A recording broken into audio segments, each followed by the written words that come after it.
Howdy folks, Kirk and Jay here with Kirk Giordano plastering. Today what we want to do is give you some tips on access doors. The fella emailed us a picture and it showed he put the corners on.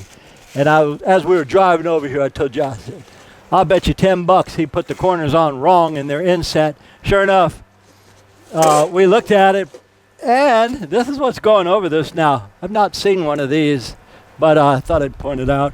Anyway, so he put the corners inset. What does that mean? That means if we were to see how I just put these new corners on, everything's got to align, guys. If it doesn't align from here to here, it's going to look quite stupid. Anyway, we put corners over corners, and anyhow, just thought I'd point that out because if you guys are going to do your own corners, that's something that takes a wee bit of practice. Okay. Now he's got a guide in here that they actually set kind of well. We're just going to stucco this up. Easy, nothing to it. See, that's the beauty of Corner Aid. Corner Aid is a guide. If I didn't have this guide, guys, we would have to make these corners, and how long will it take me to plaster all this? Oh, I'd say possibly, where are you going? Possibly 15 minutes. If I didn't have these corners that I just put on, how long would it take me? Oh, bah. An hour, maybe two, because gravity, and granted we are working in 100-degree weather. It is mighty hot here in this area. This guy's got this swimming pool right in back of me, but it's childproof, so we can't get in. Anyway, I'm gonna show you guys something.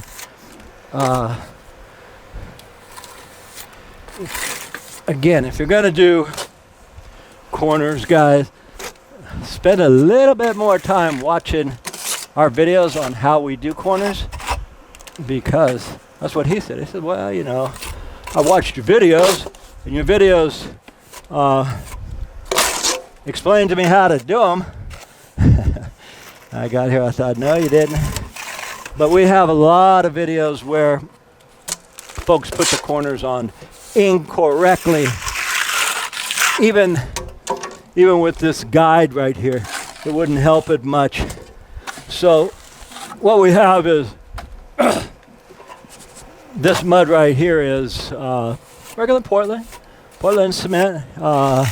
We usually buy our Portland cement at the material yard, which is West Side in Oakland. And then we add a accelerator to it. That's why I'm able to put 2.5 inches on right now, and because this is mixed so well, I'm not having a problem with it dropping out. Everything's got to align, guys. Like these guides they put in, they did a great job with those. We take it and we match the new corners. We take it, match the new corners, take it, and then just go around. Beautiful. Any mud that drops, pick it up, guys, immediately, or leave it alone. Leave it alone. Okay, I still got to do this sealing. Now, if this mud wasn't mixed rich, the sealing would just keep coming down.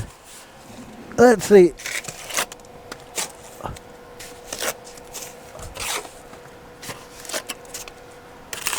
Get on there.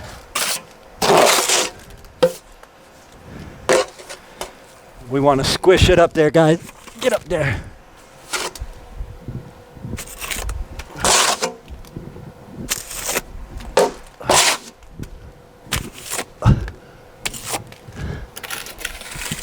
All right. Now that that's done, we're finished doing this little bit of stuff.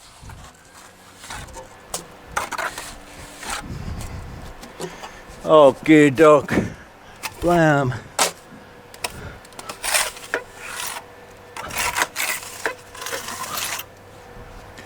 A little bit of stuff up here. Corner pop down. Gravity, guys. Nothing you can do about that. Even with stiff mud. Gravity. That's done. That's done. This one's done. That's done. Shave off the backside. Make it pretty. Get off there. Okay. Now one last thing before I texture this.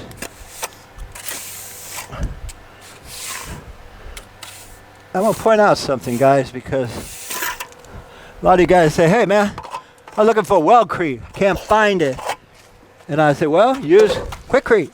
Quikrete is sold at all the Home Depot and Lowe's. And people say, well, you know, Quikrete says it's only for concrete to concrete. That is true, but we can still use it. We put a little bit of the bonding agent around here because even though that's going to cover the edge, we like for it to here. Saccrete. Saccrete actually says right here, it's good for mortar, concrete, gypsum plaster, and stuccos. So now that I got this on there, I'm going to just float that. And what does floating it mean? That means a couple things with this right here. We're going to bring out the sand. It's going to help it dry, and we're going to compress it so that we can do this texture. So we just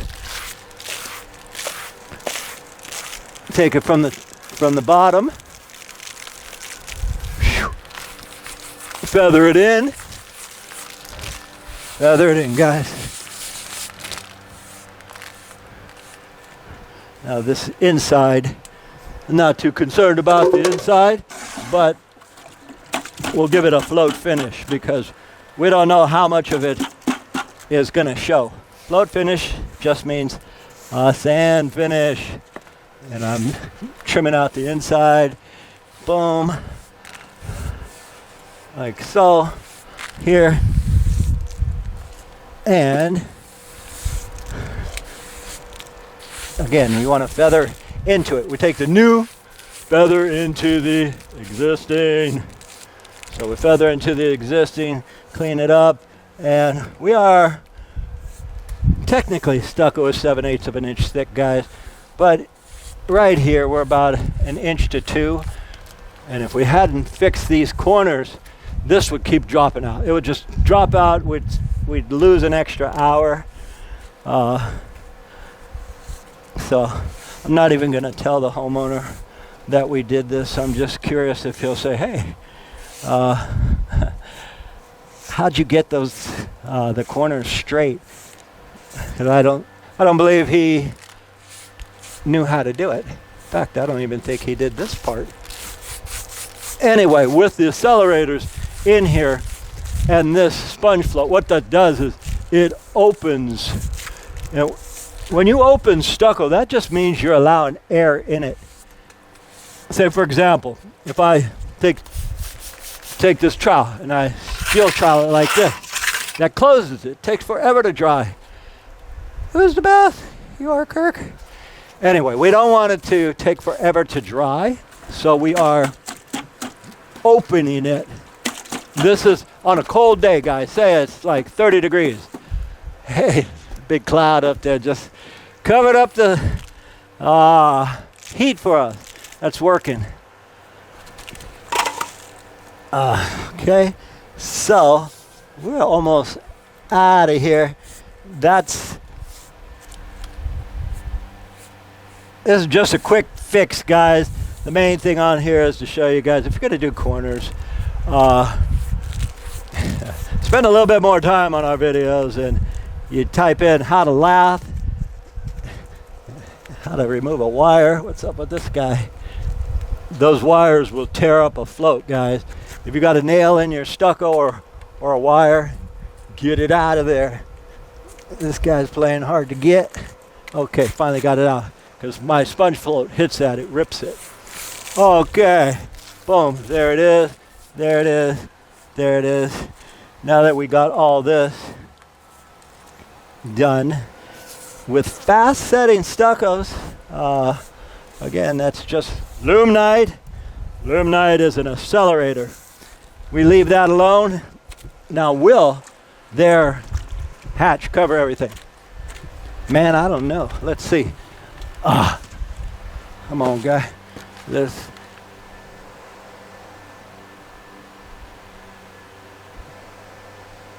It'll go like so. Yeah, it'll cover everything. So I don't even need to texture that. But if I were to texture it, it'd be a waste of time. It's not going to show. Anyway, my name is Kirk. Jason's on the camera. And to keep this kind of short, we're going to leave it like that. I'm going to let this set 5 minutes in because I'm anal about stuff and don't ever want people to call me back. I'm going to put a texture on here, but I need 5 more minutes, and you guys don't want to watch me and hear me rambling for 5 more minutes, do you? My name is Kirk, Jason on the camera. We thank you for watching, and as usual, we'll see you on the next one. All right, folks, as always, we want to thank you all for watching. We really appreciate your questions and comments. Please let us know if there's anything you'd like to learn about. And as always, from the entire Giordano family, we'll see you on the next one. Okay, well, we're never going to get better than that, so...